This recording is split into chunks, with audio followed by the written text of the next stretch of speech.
Welcome to the Gals Guide podcast. Join us on an adventure to get to know famous and infamous women from around the world. Each of our presenters has a pick. Is she ancient history? Is she breaking news? Is she safe for work? Well, that's up to each presenter. All we know is that... Fasten your seatbelts. It's going to be a bumpy night. Welcome back. I'm Amy, and I'm joined by Riwu, Bonnie, and Katie, and we're sharing our Middle Eastern gal pick.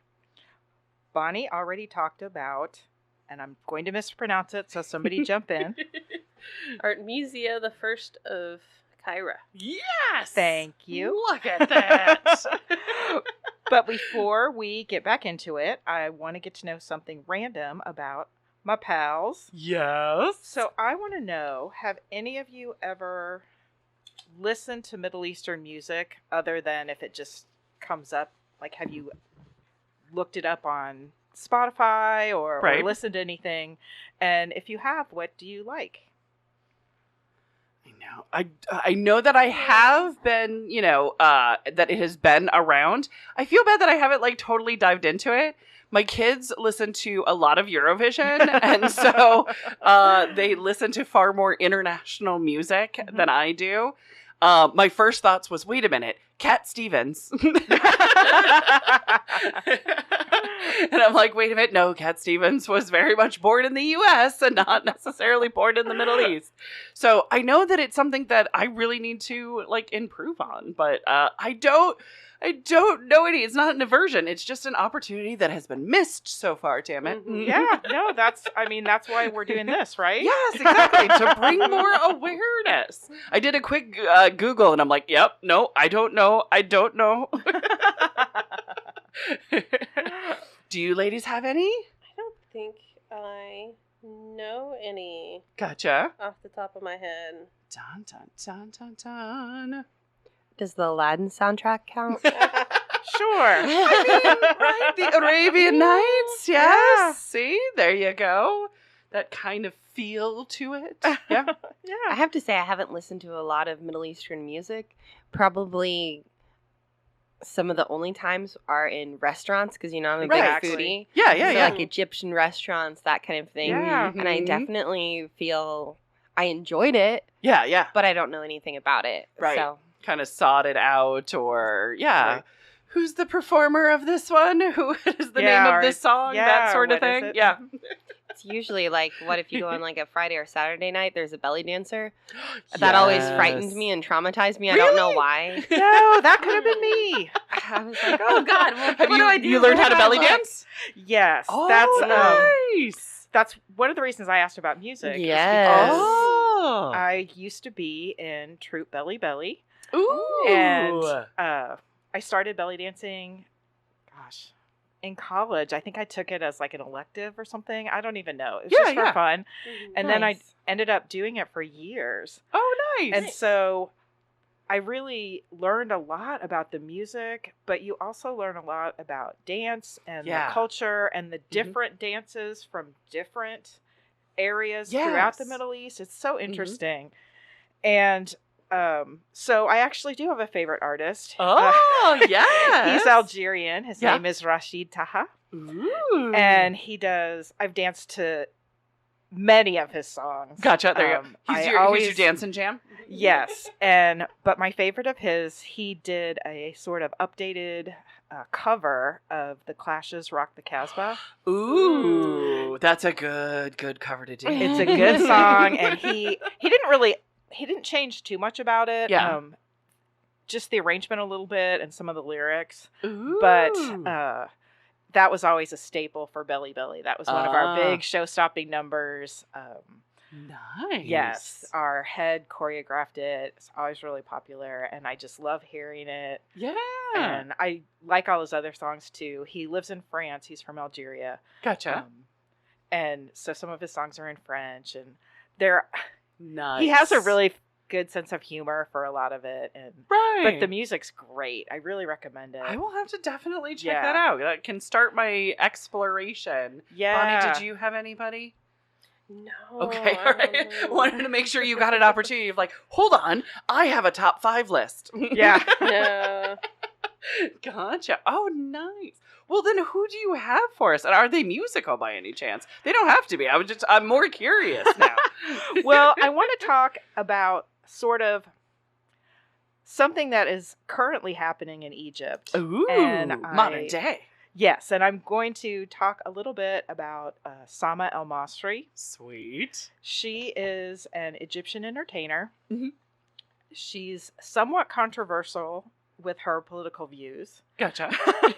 Fun. So I can't We don't shy away from that. No, and I can't say that, like, I agree with her political views. Right. But I do disagree with how things are being handled currently. Gotcha. So just a little bit of her history. She was very much against the Muslim Brotherhood in the 2010s.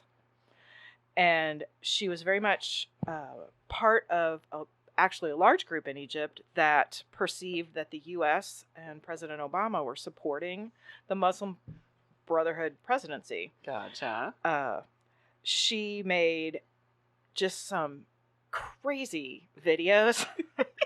Anti-Obama videos, anti-Muslim videos, and they were just wackadoodle. Like, if you watch them, they're just crazy. We talking like Sarah Palin level of... Oh, go higher. Oh, really? Oh, no. When I think of it, yeah, in my mind, if you remember Diamond and Pearl... Oh, yeah. The two sort of pundits. Oh, yeah. That was much more similar to that, only really with some wacky Middle Eastern. Like, she would always do sort of belly dance in front of, like, the videos with the horrible, like, images of Obama or whatever. Right. Like, they're just wackadoodle. Oh, my goodness. And when the President Morsi, he was the Muslim Brotherhood president that was put into office, when he was ousted after really less than a year, she actually held a parade where, in front of Parliament, where she belly danced with a sheep draped in an American flag. I don't know. Right, sure. You know, it's a parade, whatever. Exactly, sure, yes. I just feel like, honestly, she's very similar to a lot of fringe political performers that you see on YouTube or TikTok, and other influencers. And they've existed throughout time as well. This is just a new way of kind of getting it out there. Yeah, exactly. Yes. Yeah. She also made a film, which is also just bat crazy. Like, she's always been an entertainer and a dancer, and she actually did work in news for a while. But she made a film that was basically like a rags to riches to rags story about an entertainer and not at all. There may have been a curse. I don't even remember. And all these things happened. But for part of the film, the star, which of course was played by Sama El Masry, directed by Sama El Masry, written by Sama El Masry. Weird. But she, in part of the film, she got a job in media, her character. Sure. And was sexually exploited during that job. Oh.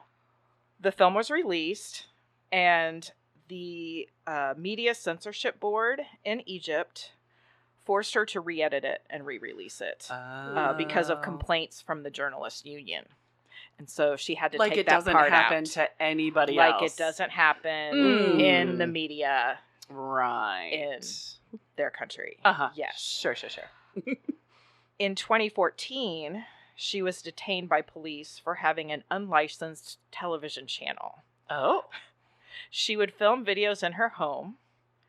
She would put them out on her YouTube channel, but also she did have them broadcast in another country.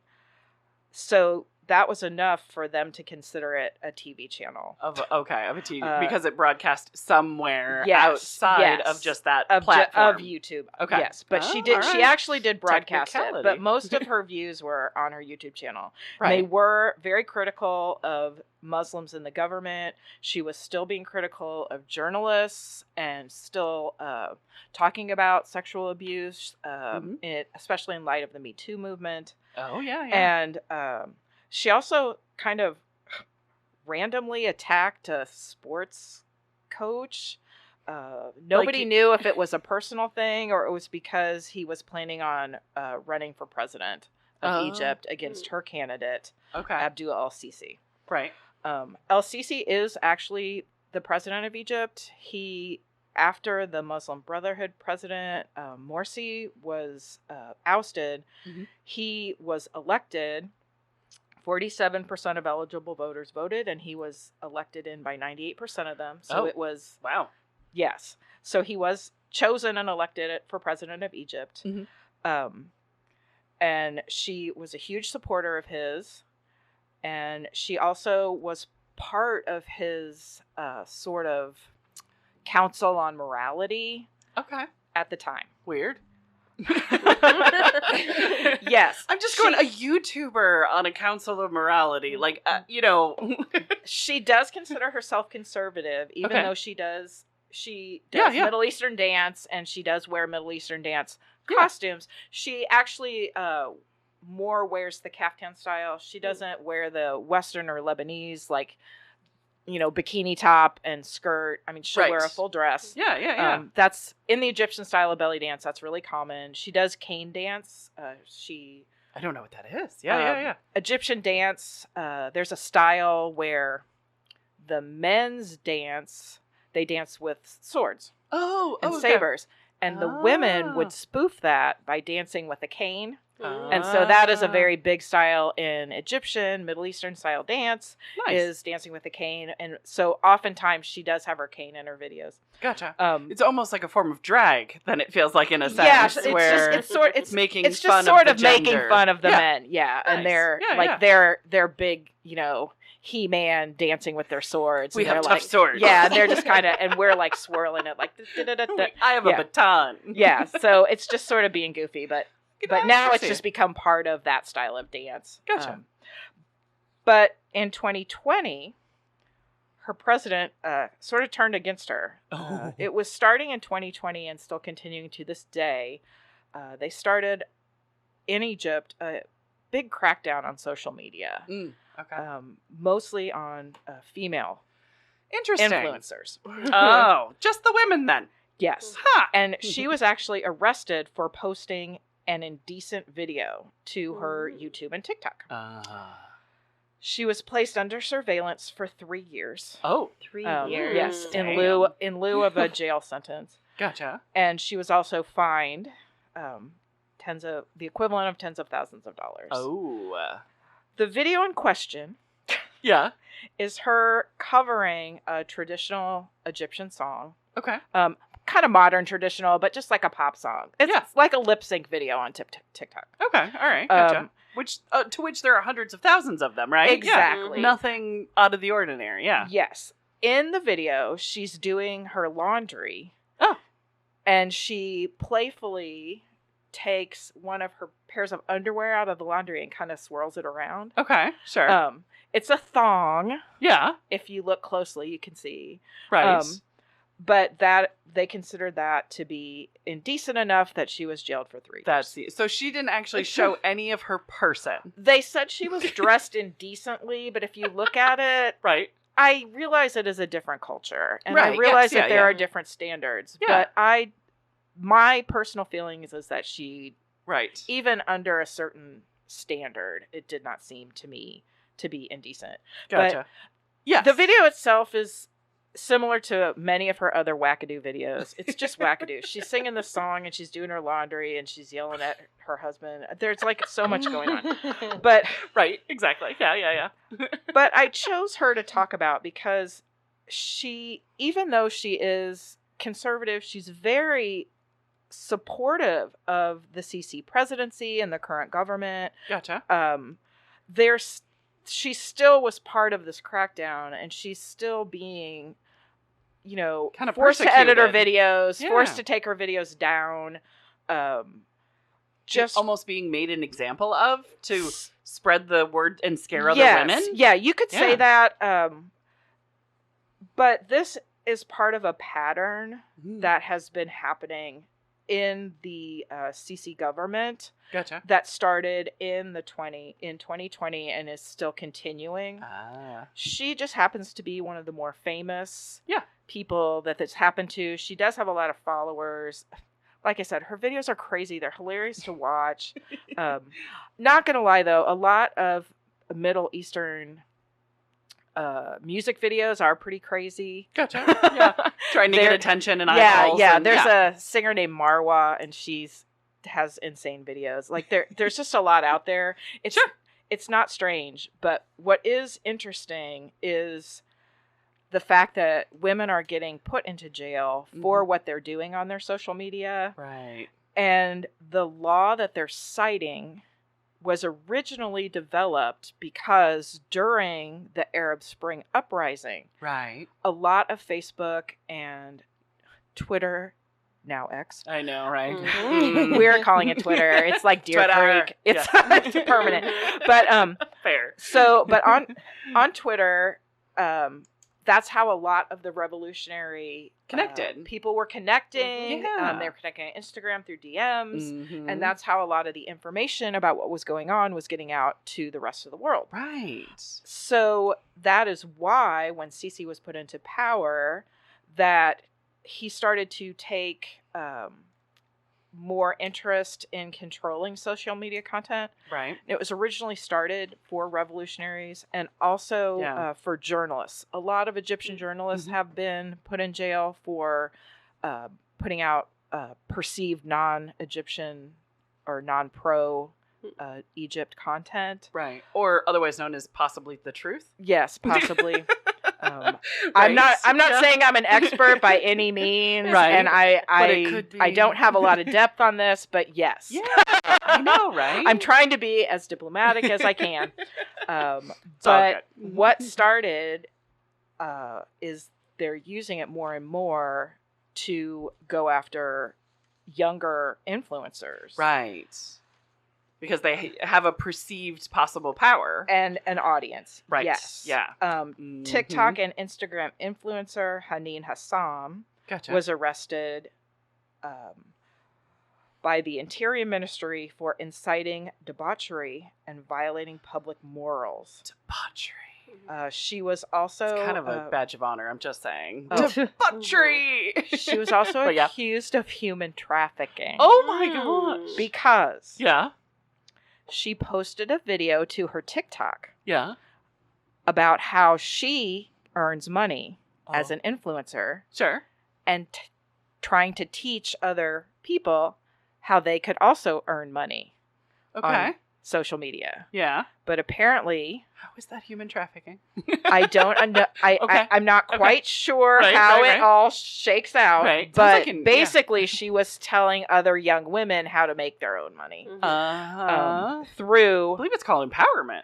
Yeah. Well, and I believe it's called doing stupid dances. Yes, there's that. And getting a sponsor and holding up hair vitamins on camera. I mean, seriously. I know, right? If you're making money on TikTok, you're not doing anything revolutionary. Right. Because nobody would... You're selling products. Yes. Yeah. No company would have somebody sell their products that was... problematic. Yeah, that was going to become problematic. So basically, yes, she was telling people, she was promoting work opportunities on content creation. Wow. And human trafficking, debauchery. Yes. And yes, she was arrested, also put under surveillance. Oh my goodness. But I mean, that is terrifying. So it is something to be mindful of how is this censorship and how is this affecting women in the Middle East, right? Yes, yeah. It's a big deal. Another influencer, Muada El Adam, was arrested on similar charges. Gotcha. And then 17-year-old social media influencer, Mena Abdelaziz. Gotcha. She posted to her account about how a fellow influencer assaulted and beat her. Oh. Her face was battered in the video. Oh. She was crying. She was basically calling out what happened to her because he's popular. He has a big following. And she wanted her followers to know what happened. Yeah. She has proof of it. She mentioned that her friend filmed the whole thing. Gotcha. And she also shared part of that footage on her social media. Mm-hmm. She just wanted to get this guy, right? Yeah. I mean, she was hurt. Nobody was Warn helping other her. people. She outed it. Yeah. Instead of arresting him, no, she was arrested for inciting debauchery and violating Egyptian family values. Oh. Ooh, that's tough. Yeah. Yes. That's messed up. Mm-hmm. Yeah. In 2018, the cybercrime law was actually updated so that they can censor the internet and carry out surveillance of all the communications. Several Islamic countries enforce modest stress laws, and Egypt is one of them. Right. So now if what you're wearing in your TikTok video may not fit that to the standards, yes, you can get arrested for that. Wow. Lots of belly dancers have also been arrested for their social media posts. A woman was put in jail for a year. Oh, goodness. Because of a music video where she was scantily clad. Otherwise known as belly dancing? Yes, there was no nudity, but yes, you could see her midriff, and it was against the current Egyptian law. Oh, that midriff. Dangerous. Yes. There is also a video that I watched that was the woman and her husband, who she was dancing in front of, were arrested. She was also just doing very mild shimmies in a full caftan gown. Yeah. No nudity, no nothing. She was arrested. Her husband, who appeared in the video, was arrested, and also the camera person. Oh. In several other cases, the camera people have also been arrested. That's new. Yes. Wow. I think that's really interesting. Yeah. One of the cameramen fled to Tunisia. Gotcha. And a lot of other social media people have supported him. Gotcha. After he's left. Yeah. An Armenian belly dancer was sentenced to 6 months in jail because she danced using the Egyptian national flag as her veil. Yeah. She is not Egyptian, but it's still... Right. She still went to prison for a year. Right. Wow. Oof. Activists have complained about hostile environments for all minority groups, LGBTQ, and all women. Yeah. It's terrifying. Oh my goodness. Something to definitely be alerted by. Yes. Another woman of. was accused of inciting debauchery because of the dress that she wore to the Cairo Film Festival in 2018. Oh, goodness. She was up for an award, an actress, and yes, her gown was apparently too snug. It was not low cut or anything. It was just one of those tight? evening gowns that was tight. Yes, oh tight gold gown. Oh, right. Yes. Oof. Policing and restricting women. Mm-hmm. Yes. Yeah. And women's rights lawyer at the Cairo Center for Development said women are really the only category targeted by the authorities for this debauchery law. Right. Not too many men are being... No. Yeah. Her quote from 2020, our conservative society is struggling with technological changes, which have created a completely different environment and mindsets. One girl, honestly, she had no idea why she was taken in to custody. The only reason given was because she had blue hair. Wow. Really? Yes. I mean, I'm sitting here with another pink hair right teenager. now, Yes. so it's like, damn. Another teenager. Wow. Another quote from the New Arab. Sisi pledged to address the truly shocking epidemic of sexual assault against women in Egypt. But he also infamously arrested famous actress Amal Fathi after she publicly spoke about her experiences of sexual harassment.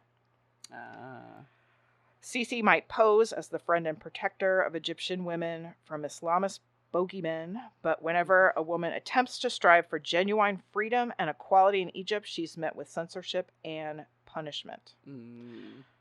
Yeah. Interesting. I could go on.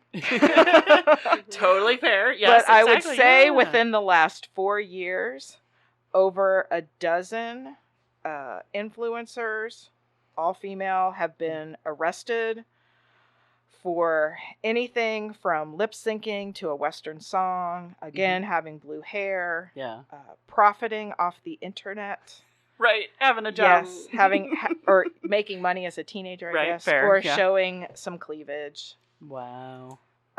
Lots and lots of human rights organizations have expressed concerns about this crackdown. Yeah. The Commission for the Rights and Freedom of Egypt denounced the campaign of arrests of women, calling it restricting individuals' freedom by imposing a specific moral conception or value system in a way that restricts their full enjoyment of their rights and freedoms protected by international rights law. And that is from the Tahrir Institute for Middle Eastern Policy. Oh. So basically, very nice. This is going on. I don't think a lot of people know about it. Yeah, I've never heard of this. And yes, some of these are adult female actresses, but a lot of these are teenagers who are just doing their thing. And they really aren't dressing scandalous. A lot of these videos are still up. A lot of the accounts are still up. Yeah. Some of them have been taken down. So, if you just Google, Egypt, TikTokers arrested, you can find their accounts. Yeah. And just see for yourself. Yeah, absolutely. It's really not a big deal. Yeah. You can look at Sama El Masry's videos, her full crazy film. Right. If you need some entertainment. Right. And I also just wanted to take 1 second to talk a little bit about dance in the Middle East. Yes, please. Basically, as we all know, until very recently, most Middle Eastern countries were completely segregated. Right. So men and women didn't really see each other. Even if you were married, you were segregated for most of the day. Oh. And so dance as a form of entertainment and just, celebration, community was just something that people did for obviously centuries before that even. And the women, they may have seen each other dance off and on, but usually it was done completely segregated. So the women didn't really see the men's dances that often, and the men really never saw the women's dances at all. They were done together. Belly dance started with just women sort of, sitting around talking to each other about baby making, talking to each other about strengthening your muscles for having your children. And just, it was a woman's dance. It wasn't done for the male gaze. It wasn't done for entertainment. It was just women sitting around talking to each other. It was fun together, right? Yeah, it was for fun. Somebody would get out a drum, somebody would get out their instruments, and they would just have a dance party. And men never saw it. It really wasn't until much later that Middle Eastern dance was seen even in Middle Eastern countries. Right. And it wasn't really until the World's Fair, the first World's Fair, when a dancer named Little Egypt was brought over the way many foreign people were brought over as sort of a display. Yes. And she would come out and do these dances for paying customers instead of for just, for other her friends and family. Yeah. And so that was one of the first times. That's when it started in this country. Yeah. And became this sort of risque, blah, blah, blah, blah. Because it's exotic. Yeah, it's exotic, and she's moving like a snake and whatever. And so... Meanwhile, she's doing Kegels the entire time. Yes. Well, and it just... Honestly, the two-piece costumes, that wasn't until much, much later. That didn't happen until the 60s and 70s. And that came out of swimwear. Oh, the bikini and all that stuff. And it was done, it was done basically so that you could see the movement of the muscles. Right. So you could see the dance. Yeah. So costumes like that are just meant to accent and to show off exactly what you're doing. Right. But honestly, most of the dances are done in like a full gown. Yeah. Yeah. Just like a caftan, a one piece. Right. And even when you do show a little bit of your midriff, like in India, it's pretty subtle. It's just like a little strip. It's the same thing. Exactly. It's the same thing. So I just wanted to bring that up, that it's a good these point. dances traditionally are just for fun, for communication. It's not a sexual dance. Right. That did not come into it until it was done in front of a more co-ed audience and a more So it was sensationalized. an audience at the time where morals in the United States definitely and in the European countries were much more locked down, and so it seemed very scandalous. Like it wasn't scandalous until somebody said it was. Right. So Exactly. I just wanted to bring that up, and in the context of these entertainers doing tradition, that's how you dance to that music. Right. You know, like if it's a rock song, you dance a certain way. If it's a ballet song, you dance ballet. And nobody looks at a ballerina in a skin-tight outfit and skin-tight leotards as anything other than it's showing off how they move. Right. And it's the same thing. And I know a lot of belly dancers that do wear a flesh-colored leotard. I mean, so I just wanted to put that out there because it's my little soapbox that I stand on. And especially in the context of people going to jail and being put under 3 years of surveillance for doing a pretty tame dance. Sounds like a bunch of shenanigans. Among other things. Yes. It's basically just really keeping, especially these teenage girls, under their thumb. Right. And when it's such Very an important time in their life. Mm-hmm. And the world is global now. Yeah. These girls can see in all these other TikToks and they just want to be like them. And most of them are still following the morality. You know, these are just normal teenagers in Egypt. They're Egyptian teenagers. And they want to be like the rest of the world, but they're still living in their culture. They still grew up that way, and they're just expressing themselves. And I just think it's really sad, and I think it's something that people aren't aware of that is happening. Yeah. So the more word gets out, the more these kind of things are exposed. Yeah. Then that's how change happens. Exactly. Yes. So I will get down off my soapbox. No, you're fine. You don't have to. You do not have to. And I didn't mean for this to be a downer. No, you're good. You're good. This wasn't exactly the most joyful of gals, but but an important one nonetheless. But so yes. It did start off. My research started off with this crazy woman put in prison for acting crazy, and then it got sad the deeper down the rabbit hole I got. That happens to all researchers. We've all been there. It is totally fine. No, and I love it. It's something that I'm definitely going to be thinking on and learning more about. Because, you know, what is it, Maya Angelou? Once you know better, you do better. So it's like, all right. I need to plug in and see what the hell's going on. I will also mention, too, that it's not just... It also affects still photographs. Because a lot of the Instagram influencers... Yes. One woman got arrested... at the airport. She was coming back from a trip and she got arrested because she did some fashion photographs in front of Egyptian monuments. She was completely covered. That wasn't the issue, but she was arrested for exploiting the Egyptian culture. Yeah. And I'm sure this is not necessarily happening to those that have like 3 followers. No. This is a lesson in power and influence and control. Yes. And I just think of all of the Western models that do shoots there. I know, right? That's so... I mean, how many times have you seen the pyramids in the background of Camel cigarettes? Exactly. You know, bourbon, like... all kinds of things that are definitely not part of Egyptian culture, but it's because she is Egyptian. Yes. Yeah. But she took gorgeous photos standing in front of the pyramid and doing her job. A gorgeous multicolored caftan, and got arrested. Interesting. Dun, dun, Well, do you want to wrap us up for the month? That was fantastic. Or for the week, I should say. That was fantastic. Of course. Exactly. That wraps it up for us this week. Join us next week as another Middle Eastern gal is picked to share as Gal's Guide podcast continues. Thank you for listening.